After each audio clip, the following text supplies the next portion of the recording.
وہ قادر مطلق جو ہر خامی سے پاک ہے، ایک رات اپنے بندے کو مسجد حرام یعنی خانہ کعبہ سے مسجد اقصی یعنی بیت المقدس تک، جس کے چاروں طرف ہم نے برکتیں رکھی ہیں، لے گیا تاکہ ہم اسے اپنی قدرت کی نشانیاں دکھائیں۔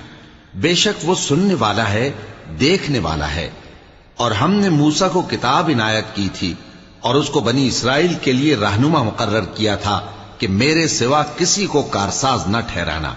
اے ان لوگوں کی اولاد جن کو ہم نے نوح کے ساتھ کشتی میں سوار کیا تھا، بے شک نوح ہمارے شکر گزار بندے تھے۔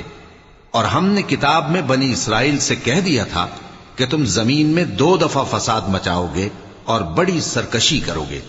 پس جب پہلے وعدے کا وقت آیا تو ہم نے اپنے سخت لڑائی لڑنے والے بندے تم پر مسلط کر دیے، اور وہ شہروں کے اندر پھیل گئے، اور وہ وعدہ پورا ہو کر رہا۔ پھر ہم نے دوسری بار تم کو